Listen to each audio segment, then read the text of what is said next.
Dicontohkan nih di dalam surat Maryam. Kisah hidupnya Siti Maryam yang ditakdirkan oleh Allah menjadi seorang ibu tanpa memiliki suami, melahirkan Nabi Isa alaihissalam. Tentu ada ujiannya. Ujiannya apa? Digibahin, difitnahin sama masyarakat. Terus kemudian diomongin, kayaknya apa sih gak punya laki, tapi kok hamil, tapi kok brojolin anak. Nah tentu ini adalah ujian-ujian. Lalu bagaimana Siti Maryam menghadapi ujian itu? Siti Maryam berhijrah meninggalkan kampung halamannya, lalu kemudian dia menyendiri, menunggu kehamilannya tambah besar. Nunggu sendiri pasti gak enak ya. Sedih, gak ada yang lonin, gak ada yang nanyain, gak ada yang perhatiin. Ini ceritanya Siti Maryam. Ya kan? Terus kemudian pada saat dia mau melahirkan, sakit. Kalau ibu-ibu yang hadir di sini, mungkin pada saat melahirkan ada suami yang menunggu, megangin tangannya, sampai dicakar-cakar suaminya, sampai kemudian diam lu, ini sakit gitu. Tapi Siti Maryam melaksanakan hal itu atau mengalami hal itu sendirian. Hingga dia merasa bersedih hati. Lalu kemudian Jibril datang menghampiri dan berseru, janganlah kau bersedih hati Maryam. Di bawah tanah ini ada sungai yang mengalir Allah ciptakan. Lalu kemudian dia juga berseru kepada Maryam, goyangkanlah pohon kurma ini. Sehingga buah kurma yang matangnya akan berguguran. Bantuan Allah datang. Dan Siti Maryam harus berikhtiar untuk menggoyangkan pohon kurmanya. Ketika Nabi Isa alaihissalam lahir, lalu Maryam kembali ke kampung halamannya, gibah fitnah tetap datang. Ngomongin lagi, kok udah bayi? Bayi siapa nih? Ini siapa nih? Maryam tidak menjawab pertanyaan masyarakat yang menggibahinya. Dia menunjuk kepada bayinya, yaitu Nabi Isa alaihissalam. Lalu kemudian dengan izin Allah, Nabi Isa bisa menjawab pertanyaan masyarakat itu.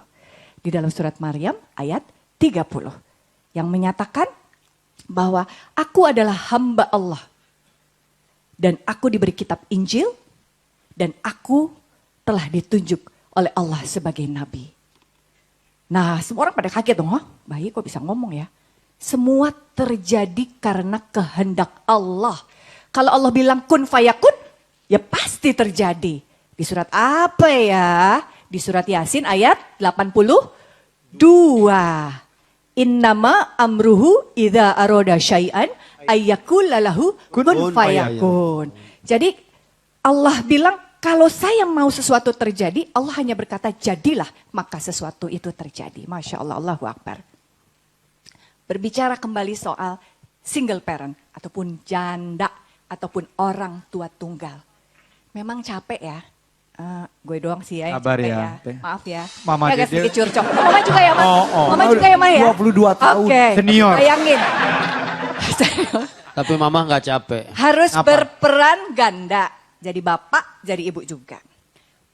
Pada saat ada masalah harus juga kemudian mikir sendiri, ngambil keputusan sendiri.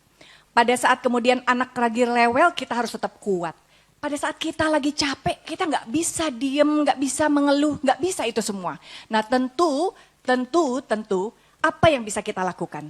Ambil pelajaran dari bagaimana Siti Maryam menjalani ujian dan menghadapi ujian Allah. Yaitu dengan kesabaran, dengan ketabahan, lalu dengan berdoa, berikhtiar, dan tentu bertawakal hanya kepada Allah. Satu hal lagi terakhir. Di dalam surat Al-Baqarah ayat 45. Bismillahirrahmanirrahim. Wasta'inu bisobri wassalah. Mintalah pertolongan dengan sabar dan sholat. Nah, jadi para ibu-ibu di sana yang sendirian, kalau masih Allah takdirkan sendiri, alhamdulillah ala kulli hal. Kalau Allah pertemukan kita dengan pangeran, alhamdulillah binikmati tatimu solihat. Amin, amin. Ya. Dan kalau memang ternyata kita tetap harus sendirian, Allah takdirkan, jangan sedih. Semoga Allah menjadikan kita sebagai orang-orang yang tergabung di dalam Hijaber, Himpunan Janda Berdaya. Jadi janda yang berkualitas. Betul. Tunjukkan kepada dunia, saya bukan manusia. Amin. Hidup janda, hidup Jabar. Alhamdulillahirrahmanirrahim.